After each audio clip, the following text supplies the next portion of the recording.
Koordinator Saveur Soccer SOS Akmal Marhali, menilai keputusan pelatih Shin Tae-yong (STY) yang melakukan perubahan besar dalam susunan pemain saat laga melawan China menjadi salah satu faktor kekalahan pertama Indonesia di kualifikasi Piala Dunia 2026 zona Asia Grup C.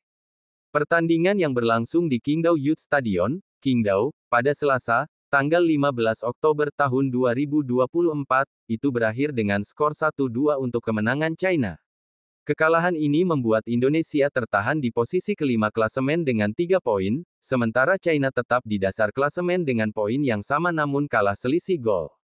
Akmal menyebut rotasi 4 pemain yang dilakukan STY menjadi blunder yang berdampak signifikan.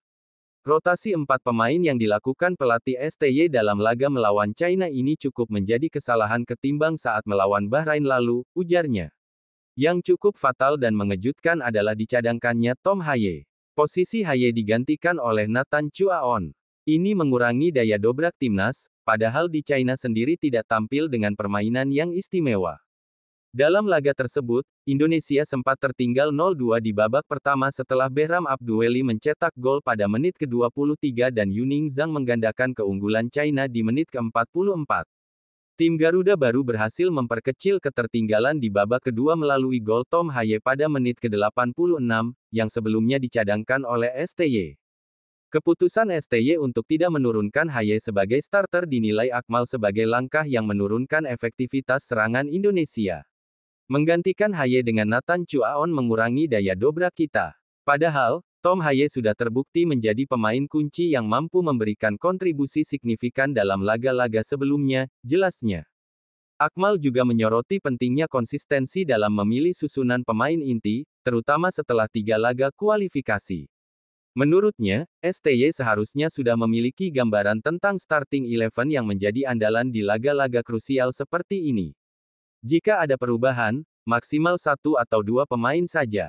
Rotasi 4 pemain dalam satu laga sangat berisiko dan bisa mengganggu kestabilan tim, tambahnya. Meski demikian, Akmal tetap memberikan apresiasi terhadap permainan timnas yang dinilai tidak kalah dari segi kualitas dibandingkan China. Secara permainan, kita tidak kalah.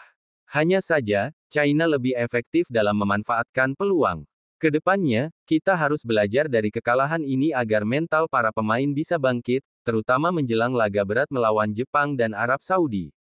Kekalahan ini menjadi alarm bagi Indonesia yang kini menghadapi situasi sulit, mengingat 2 pemain andalan, Jay Izes dan Ivar Jenner, akan absen dalam laga berikutnya karena akumulasi kartu.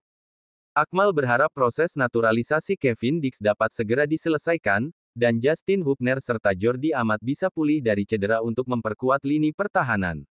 Masih ada 5 laga lagi, dan peluang untuk lolos ke Piala Dunia tetap terbuka lebar. STY harus mampu memotivasi para pemain agar bisa bangkit dari hasil yang kurang memuaskan melawan Bahrain dan China, tegasnya. Dengan sisa pertandingan melawan tim-tim kuat seperti Jepang dan Arab Saudi, Indonesia perlu segera berbenah dan menemukan strategi terbaik untuk meraih poin penting.